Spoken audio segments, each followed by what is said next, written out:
Sejak manusia ditinggalkan oleh pohon perkotaan dan tergantikan oleh beton vertikal dan horizontal, akhir tahun dan awal tahun menjadi sebuah penjara.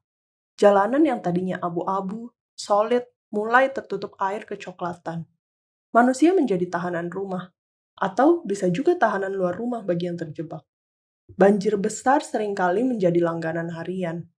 Tanah tidak lagi mampu menampung air hujan.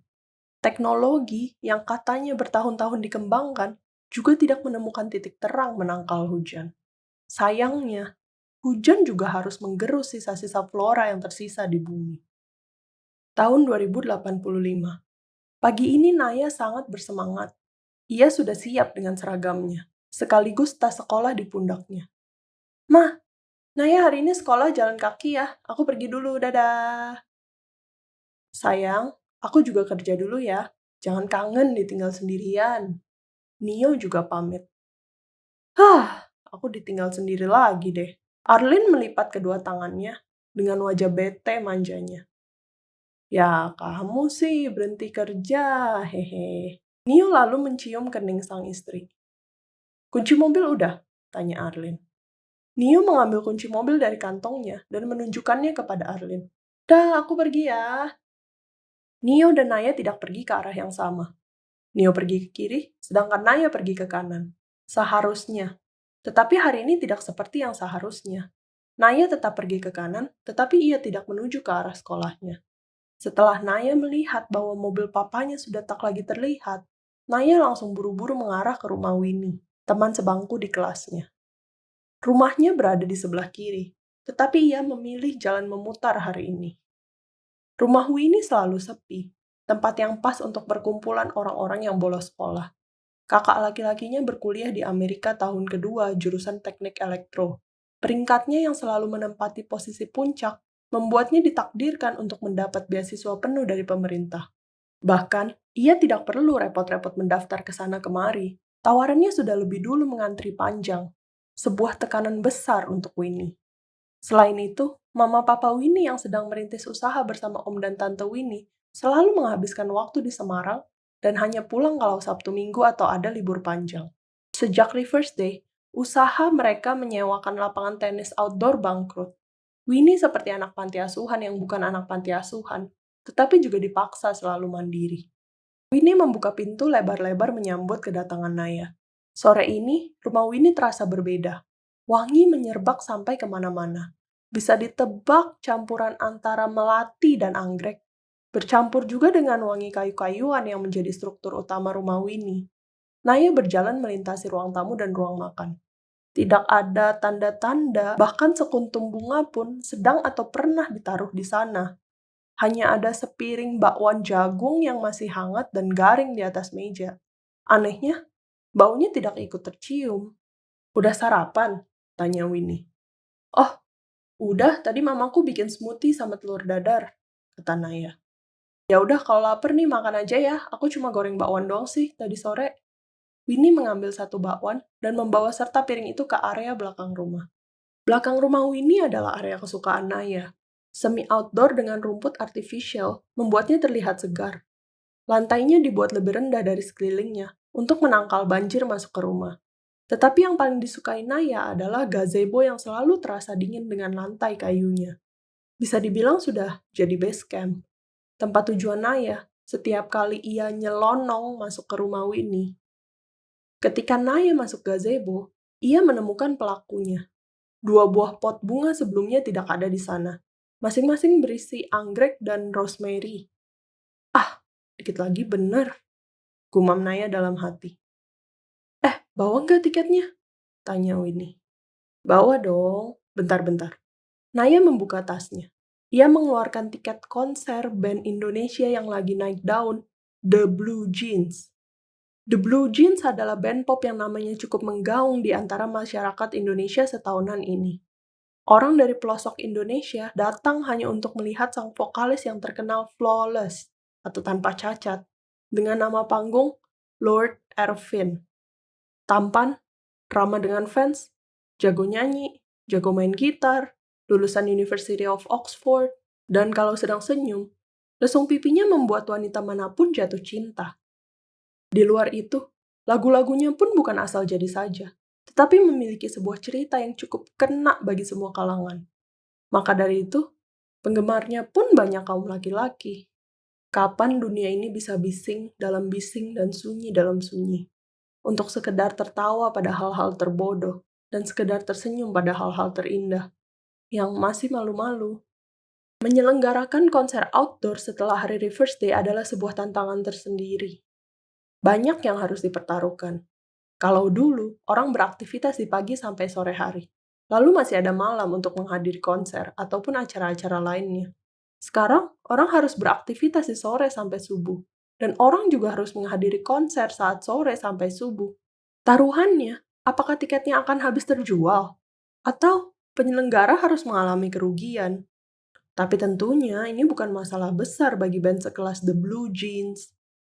Konser outdoor pertama setelah Reverse Day, ya ampun. Gue penasaran banget konser outdoor gimana ya, kata Winnie. Iya, gue juga. Untung kita kebagian. Pas banget juga mama gue lagi boker, jadi bisa diem-diem ngambil kartu kreditnya. Parah banget, 10 menit habis coba tiketnya, kata Naya. Bener-bener. Wah, gak sabar banget gue liat Lord Erwin secara langsung. Ya udahlah, ini masih 3 jam lagi, kita santai-santai dulu aja ya, sejam. Nanti jam 8 baru mulai siap-siap. Winnie membereskan piring bakwannya yang ternyata sudah dihabiskan Naya. Konser tertulis mulai jam 10 malam, dan tepat 2 jam sebelum itu, tiba-tiba hujan besar tiba. Sebuah hal yang tidak terlalu berpengaruh, dan tidak membuat semangat Winnie dan Naya surut. Mereka malah berganti baju yang sedikit lebih concert-ish dibanding seragam sekolah. Naya mengenakan kaos bergambar Lord Erwin yang sudah dimodifikasi menjadi crop top dengan celana jeans panjangnya. Sedangkan Winnie, ia mengenakan kaos yang sama dengan Naya, tetapi ia memodifikasinya menjadi off-shoulder. Hujan sudah hampir berhenti. Tepat sekali jam tangan Naya sudah menunjukkan pukul 20.56. Winnie segera memesan taksi online. Sekejap saja, mobil itu tiba di depan rumahnya. Ibu Winnie mau ke GBK ya? Tanya abang driver sambil menyetir. Iya, betul pak, kata Winnie. Ini kayaknya banyak banjir deh di mana-mana. Kita kesananya muter aja ya, nggak apa-apa. Abang driver melihat muka Winnie kali ini lewat kaca tengahnya. Oh, nggak apa-apa pak, yang penting sampai aja, kata Winnie lagi. Lewat jalan A, banjir. Lewat jalan B, banjir. Di mana-mana banjir. Semua gara-gara pohon yang sudah tidak ada. Atau gara-gara manusia yang membuat pohon ini menjadi tidak ada. Tapi intinya, semua acara saat itu berantakan. Lewat jalan C, mereka hampir sampai di lingkungan GBK. Tetapi ternyata di dalam GBK sendiri sudah banjir. Harapan Naya sudah hampir pupus. Ia mengecek handphonenya, dan ia baru sadar bahwa ada email yang masuk ke handphonenya sekitar 15 menit yang lalu dari The Blue Jeans Concert Organizer. Isinya cukup panjang, sampai Naya hanya membaca tulisan-tulisan yang ditebalkan. Kami mohon maaf bahwa konser The Blue Jeans dibatalkan karena banjir di dalam venue. Prosedur pengembalian tiket lebih lanjut akan dikirim melalui email terpisah. Pak, mungkin nggak kalau balik lagi? Tanya Naya.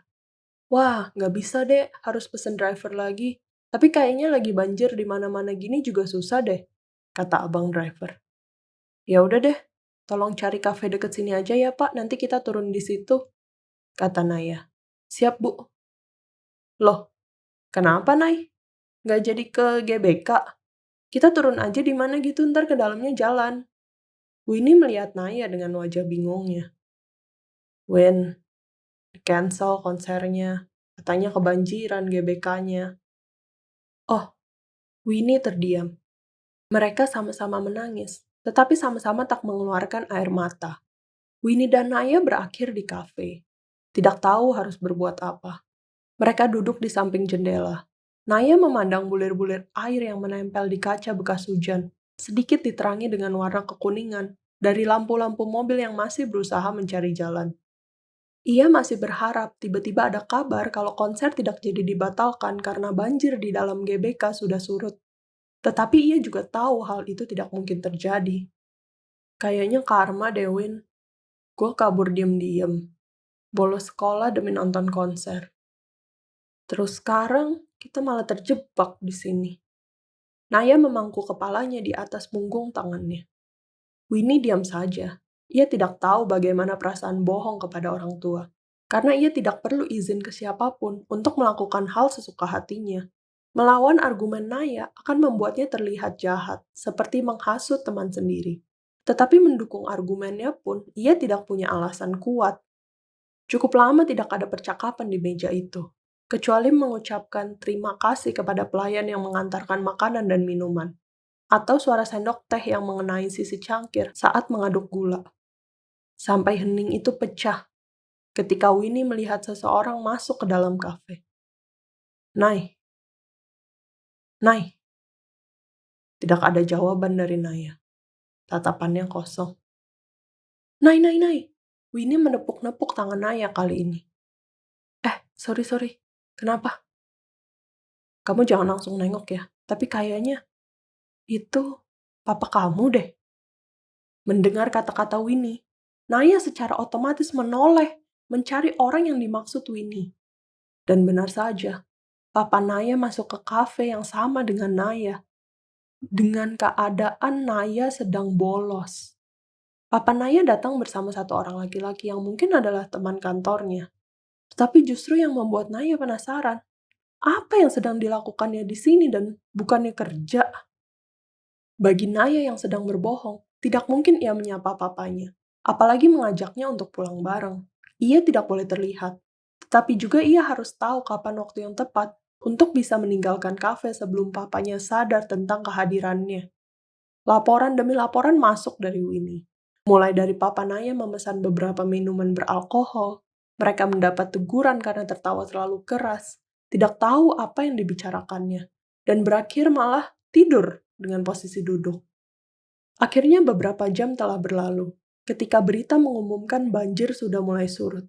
Orang-orang mulai meninggalkan kafe, termasuk Papa Naya dan teman kantornya. Melihat hal itu, Naya pun bernapas lega dan akhirnya bisa kembali menyantap tehnya dengan perasaan yang lebih tenang. Kita pulang kapan? Tanya Winnie. Bentar deh, 30 menitan lagi. Takut malah ketahuan papa, kata Naya.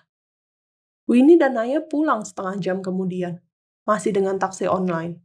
Naya memikirkan beberapa jawaban untuk probabilitas pertanyaan yang Mama Naya akan lontarkan. Seperti, kok baru pulang jam segini? Kemana aja? Atau, kok bajunya masih lebih bersih dari biasanya?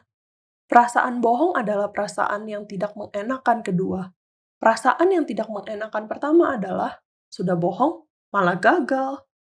Naya masuk ke halaman rumahnya dengan takut. Pakaiannya yang sudah diganti dengan seragam sekolah tidak serta-merta menandakan kalau dirinya bisa selamat begitu saja. Persiapan jawaban pun tidak terlalu memberi rasa aman. Semua gara-gara banjir yang tiba-tiba datang, dan gara-gara papanya yang tak sengaja bertemu di kafe. Naya membuka pagar rumah dengan sangat hati-hati, sampai tidak menimbulkan suara sama sekali. Ia mengintip ke dalam dari jendela, dan ia menemukan mamanya sedang masak di dapur kesayangannya. Naya melirik ke kanan dan ke kiri. Tetapi papanya tidak ada. Ia melihat ini sebagai sebuah kesempatan, dan langsung saja menekan bel rumahnya. Ma, aku pulang. Iya, bentar, kata Mama Naya.